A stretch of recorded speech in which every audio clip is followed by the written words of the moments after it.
क्लेशनाशाय गोविन्दाय नमो नमः। सर्वमङ्गलमाङ्गल्ये शिवे सर्वार्थसाधिके शरण्ये त्र्यम्बके गौरी नारायणी नमोस्तुते। श्रीगुरुभ्यो नमः। नारायणं नमस्कृतं नारायणं सुरगुरुं जगदेकनाथं भक्तप्रियं सकललोकनमस्कृतं च त्रैगुण्यवर्जितम् अजं विभुं आद्यं ईशं वन्दे भवद्भक्तम् अमरासुरसिद्धवन्द्यम्। नारायणं नमस्कृत्य नरं चैव नरोत्तमं देवीं सरस्वतीं व्यासं ततो जयमुदीरयेत्. ಮಹಾಭಾರತದ 4ನೆಯ ಅಧ್ಯಾಯ ಪೌಲೋಮ ಪರ್ವ ಅಂತ ಅದರ ಹೆಸರು.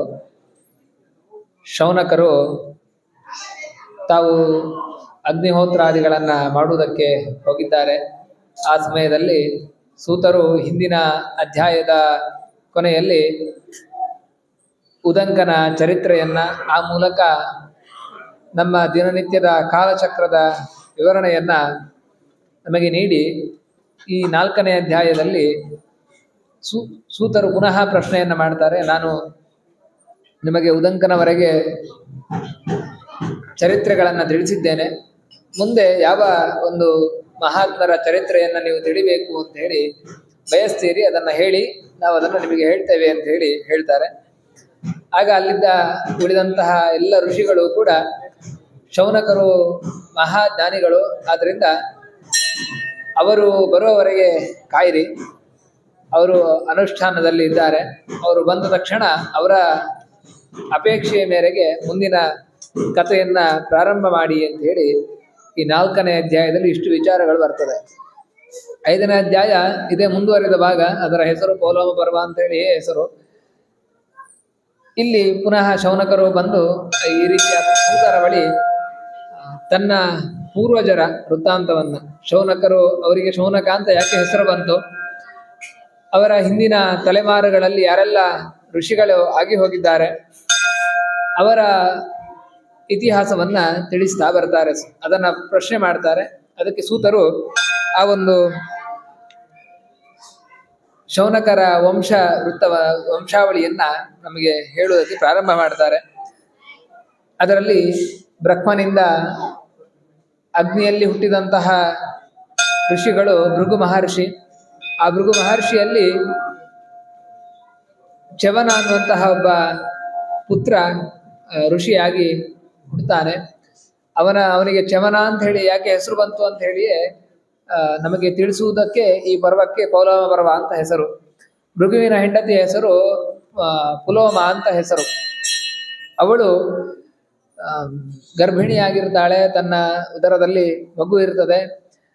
ಆ ಸಮಯದಲ್ಲಿ ಭೃಗು ಮಹರ್ಷಿಗಳ ಆಶ್ರಮಕ್ಕೆ ಒಬ್ಬ ರಾಕ್ಷಸ ಬರ್ತಾನೆ.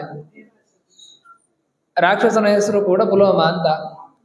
ಅವನು ಬಂದು ಆ ಒಂದು ಪುಲೋಮೆಯನ್ನ ಅಪಹಾರ ಮಾಡಿಕೊಂಡು ಹೋಗ್ತಾನೆ. ಹೋಗ್ಬೇಕಾದ್ರೆ ಆ ಒಂದು ಆಶ್ರಮದಲ್ಲಿದ್ದಂತಹ ಅಗ್ನಿ ಅಲ್ಲಿ ಸಾಕ್ಷಿಯಾಗಿ ಇರ್ತಾನೆ. ಅವನ ಹತ್ರ ಪ್ರಶ್ನೆಯನ್ನು ಮಾಡ್ತಾನೆ, ಇದು ಯಾರ ಹೆಂಡತಿ, ಭೃಗುವಿನ ಹೆಂಡತಿಯೋ ಅಂತ ಹೇಳಿ ಪ್ರಶ್ನೆ ಮಾಡಿಕೊಂಡು, ಅದು ಹೌದು ಅಂತಾದ್ರೆ ನಾನು ಅಪಹಾರ ಮಾಡಿಕೊಂಡು ಹೋಗ್ತೇನೆ ಅಂತ ಹೇಳಿ ಅಗ್ನಿ ಹತ್ರ ನೀನು ಸತ್ಯ ಹೇಳಬೇಕು. ಯಾಕೆ ಅಂತ ಹೇಳಿದ್ರೆ, ತ್ವಗ್ನೇ ಸರ್ವಭೂತಾನಾಂ ಅಂತರ್ವಸಸಿ ನಿತ್ಯದ ಸಾಕ್ಷಿವತ್ ಪುಣ್ಯ ಪಾಪೇಶು ಸತ್ಯಂ ಬ್ರೂಹಿ ಗವೇ ವಚಃ. ನೀನು ಸಕಲ ಜೀವರ ಉದರದಲ್ಲಿ ನೆಲೆಸಿದವನು, ಸಕಲ ಪುಣ್ಯ ಪಾಪಗಳಿಗೆ ಸಾಕ್ಷಿಯಾದವನು ನೀನು. ಆದ್ರಿಂದ ನಾವು ಏನಾದ್ರು ಹೇಳಿದ್ರೆ ಅಗ್ನಿ ಸಾಕ್ಷಿಯಾಗಿ ವಿವಾಹ, ಅಗ್ನಿ ಸಾಕ್ಷಿಯಾಗಿ ಮಿತ್ರತ್ವವನ್ನು ಪಡೆಯುವಂಥದ್ದು, ಈ ರೀತಿಯಾಗಿ ಅಗ್ನಿ ಸಾಕ್ಷಿಯಾಗಿ ಮಾಡ್ತೇವೆ. ಯಾಕಂದ್ರೆ ಅವನು ಸಕಲ ಪುಣ್ಯ ಪಾಪಗಳಿಗೆ ಕರ್ಮ ಸಾಕ್ಷಿಯಾಗಿ ಅವನು ಇರ್ತಾನೆ. ಆದ್ರಿಂದ ನೀನು ಕೂಡ ಕರ್ಮ ಸಾಕ್ಷಿಯಾಗಿದ್ದಿ, ಅದರಿಂದ ನೀನು ಸುಳ್ಳನ್ನು ಹೇಳಬಾರದು, ಸತ್ಯವನ್ನೇ ಹೇಳಬೇಕು ಅಂತ ಹೇಳಿ ಅಗ್ನಿ ಹತ್ರ ಹೇಳಿದಾಗ ಅವನು ಹೌದು, ಇದು ಭೃಗು ಮಹರ್ಷಿಯ ಪತ್ನಿ ಅಂತ ಹೇಳಿದಾಗ ಅವನು ಅಪಹಾರ ಮಾಡಿಕೊಂಡು ಹೋಗ್ತಾನೆ. ಅಪಹಾರ ಮಾಡಿಕೊಂಡು ಹೋಗುವಾಗ ಪುಲೋಮೆಯ ಗರ್ಭದಲ್ಲಿ ಇದ್ದಂತಹ ಮಗು ಅವನೇ ತಾನಾಗೆ ಹೊರಗೆ ಬರ್ತಾನೆ. ಅವನ ಹೆಸರು, ಅದಕ್ಕೆ ಅವನು ತಾನಾಗೆ ಚ್ಯವನ, ಜಾರಿ ಬಂದವನು ಆದದ್ರಿಂದ ಅವನಿಗೆ ಚ್ಯವನ ಅಂತ ಹೆಸರು. ಅಂತಹ ಹುಟ್ಟುವಾಗಲೇ ಅವನ ತೇಜಸ್ಸಿನಿಂದ ಆ ರಾಕ್ಷಸ ನಾಶವಾಗಿ ಬಿಡ್ತಾನೆ, ಭಸ್ಮ ಆಗಿ ಬಿಡ್ತಾನೆ. ಪುನಃ ತನ್ನ ಆಶ್ರಮಕ್ಕೆ ಬರ್ತಾಳೆ. ಬಂದಾಗ ನಡೆದ ಘಟಗಳನ್ನೆಲ್ಲ ಭೃಗು ಮಹರ್ಷಿಗಳಿಗೆ ತಿಳಿಸ್ತಾರೆ. ಆದ್ರಿಂದ ಅಗ್ನಿಗೆ ಭೃಗು ಮಹರ್ಷಿಗಳು ಶಾಪ ಕೊಡ್ತಾರೆ, ನೀನು ಸತ್ಯವನ್ನು ಹೇಳಿದ್ದಿ, ಆದ್ರೆ ಅದು ಸಜ್ಜನರಿಗೆ ಅದರಿಂದ ಅಹಿತವಾಗಬಾರದು.